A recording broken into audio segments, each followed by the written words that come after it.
Bienvenue chers amis, ici Mona Soleil. Aujourd'hui, je ferai le tirage de tarot astrologique pour le signe du Cancer. Donc, je vais commencer par purifier mon espace, le remplir d'amour, de paix, de joie et d'harmonie. Je demande à la lumière divine de me purifier, de purifier mes cartes ainsi que mon espace, afin que seuls les êtres de lumière, les maîtres ascensionnés et les guides divins puissent nous parvenir avec leurs réponses.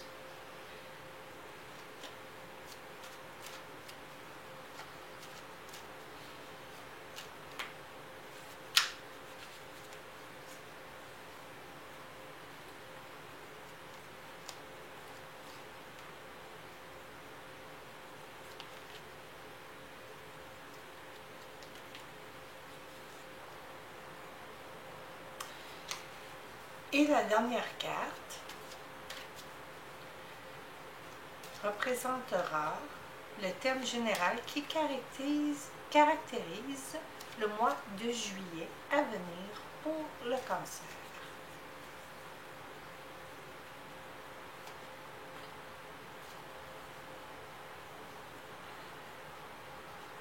Donc, la première carte qui se trouve dans la maison 1 du Bélier.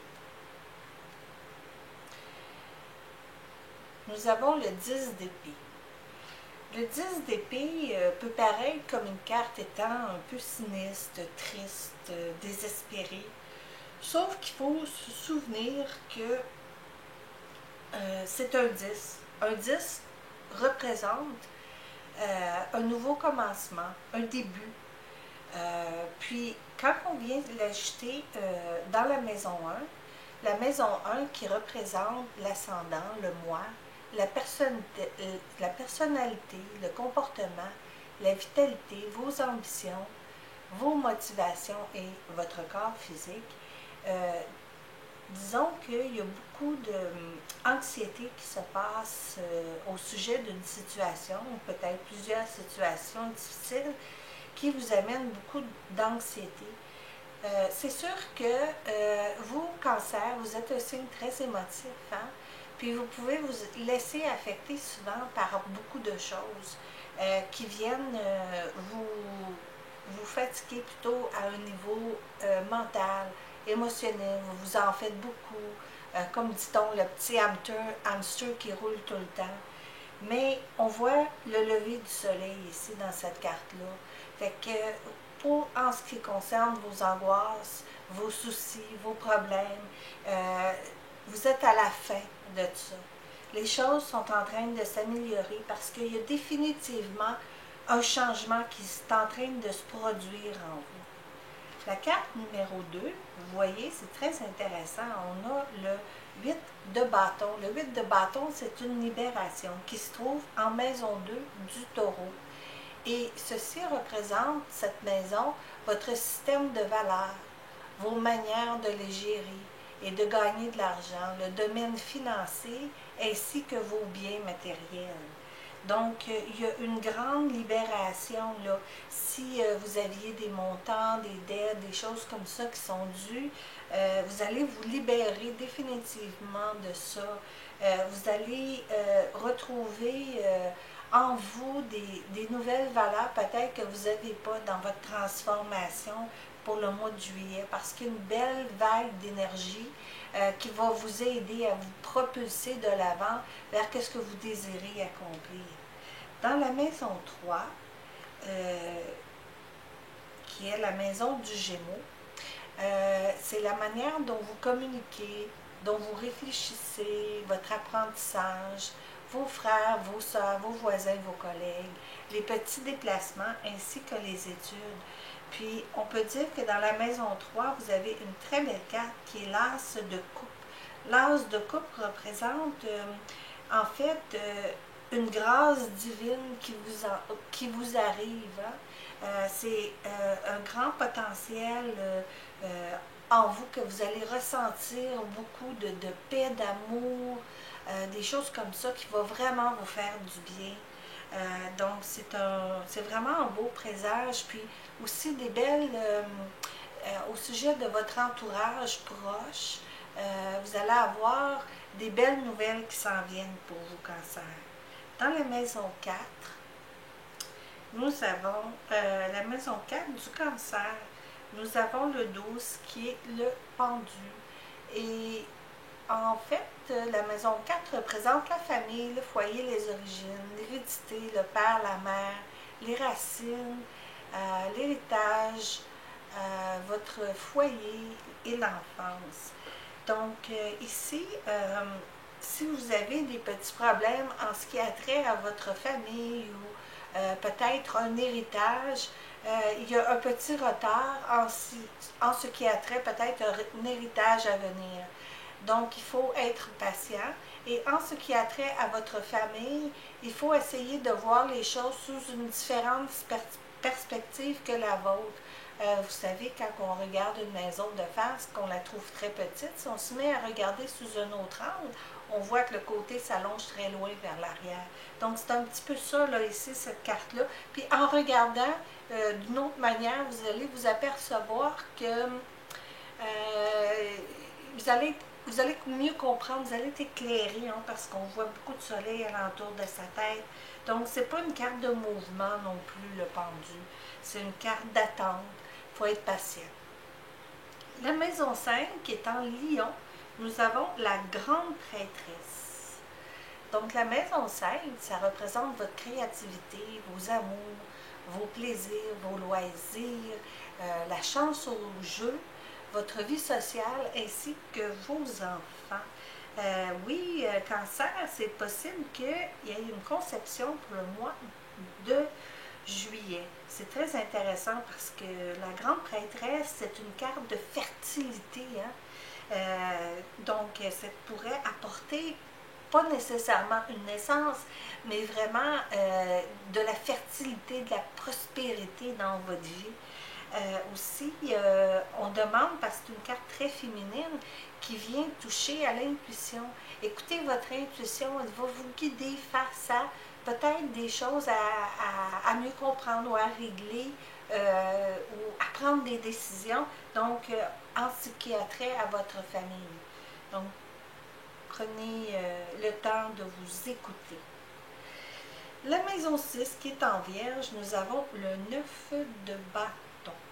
Et la maison 6, c'est vos emplois, vos collègues, vos responsabilités, la vie quotidienne, vos relations, votre santé et petits animaux domestiques.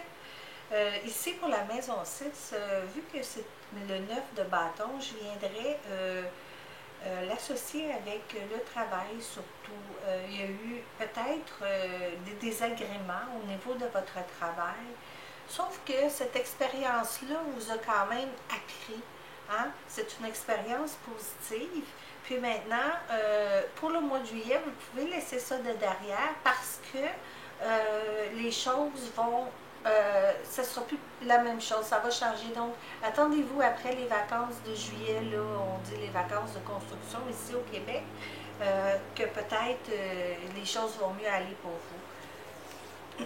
La maison 7 en balance. Oui, c'est intéressant. Nous avons un 7 avec un 7, hein? C'est un 7 de bâton. Donc, ça va être le temps pour vous de vous affirmer. C'est très important de vous affirmer, surtout au niveau du travail. La maison 7 représente l'union, le mariage, les partenaires d'affaires. Donc, moi, je dirais que vraiment, au niveau du travail, c'est le temps d'affirmer qu'est-ce que vous voulez, qu'est-ce que vous avez besoin, mais affirmez-les d'une manière très positive. Dites qu'est-ce que vous voulez et non ce que vous ne voulez. Maintenant, nous sommes rendus à la maison 8 en Scorpion.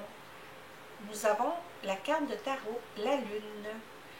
Ah, c'est intéressant parce que la Lune, ça représente toutes nos habiletés, nos dons psychiques, la clairvoyance. Aussi, ça représente les domaines étranges. Hein? Donc, dans la maison 8, cette carte-là représente une transformation qui s'en vient pour vous, une grande transformation. Puis ça peut faire relever des parts en nous, Donc, il faut prendre conscience que il y a des choses dans votre vie qui vont changer. Donc, vous rentrez dans un domaine non connu, dans un domaine étrange. Laissez-vous aller, faites-vous confiance. L'univers va vous guider vers où vous avez besoin d'aller. La maison 9, en Sagittaire, nous avons la tour 1, donc on vient encore ici confirmer cette transformation-là. Puis c'est quand même, là, au mois de juillet, c'est un changement subi. La maison 9 représente la spiritualité, donc c'est vraiment là, une prise de conscience profonde, hein? Un éveil qui s'en vient pour vous, un éveil au niveau de des choses que vous allez comprendre de votre spiritualité, de vos principes moraux. Vous allez atteindre une conception plus élevée face à la vie. Hein? Vous allez comprendre des choses que peut-être dans le passé vous n'aviez pas compris. Dans la maison 10, le Capricorne, oh, nous avons la tempérance. La tempérance, c'est intéressant. Et la maison 10, qui est le milieu du ciel, représente tous les rapports publics, la réussite sociale, vos carrières, les relations avec les figures d'autorité, vos ambitions, le destin. Hein? Donc, c'est très intéressant d'avoir la tempérance dans le milieu du ciel. Après toute cette transformation-là, c'est certain que vous êtes guidé. Hein, vous êtes guidé par l'univers. Ici, c'est une confirmation. On voit un bel ange sur la carte. Il faut être patient. Soyez patient. Les choses vont s'arranger pour vous pour le mieux. La maison 11 en Verseau. Donc, nous avons le 4 de Pentacle dans la maison 11. Les ambitions, ça représente les amitiés, les soutiens, les protections.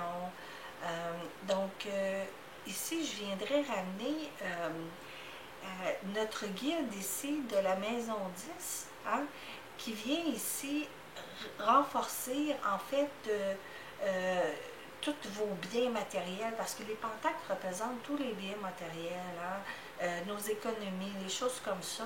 Puis un 4, c'est les fondations, c'est les racines qu'on crée, les racines autant les racines dans tous les aspects de votre vie, hein, au niveau des amitiés, au niveau du soutien, au niveau de la protection, au niveau des groupes auxquels vous appartenez, ainsi que vos espoirs, vos objectifs. Puis oui, c'est important parce que quand on commence une nouvelle vie, on veut bâtir sur une fondation solide.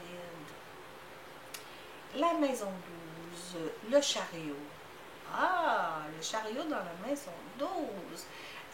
La maison 12, la maison du poisson, c'est la maison de l'inconscient, du karma, du passé, de vos rêves, vos secrets, les épreuves de vie, les sacrifices, le don de soi et la solitude.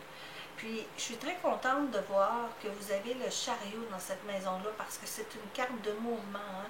C'est tout votre inconscient qui fait surface. Vous nettoyez un karma passé. Vous êtes en mesure de réaliser vos rêves les plus profonds. Vous passez à travers des épreuves de vie importantes. Donc, c'est un très beau jeu pour vous aujourd'hui, Cancer. Et la carte finale qui représente le thème général qui caractérise le mois de juillet à venir. Donc pour juillet, c'est un mois qui va être empreint de générosité, hein, de partage, d'amour, d'appréciation. Donc soyez dans cette belle énergie-là et les choses vont très bien aller pour vous, Cancer, ce mois de juillet. Je vous remercie de m'avoir écouté et je vous souhaite une journée pleine de soleil, d'amour et de paix. Ici, Mona Soleil.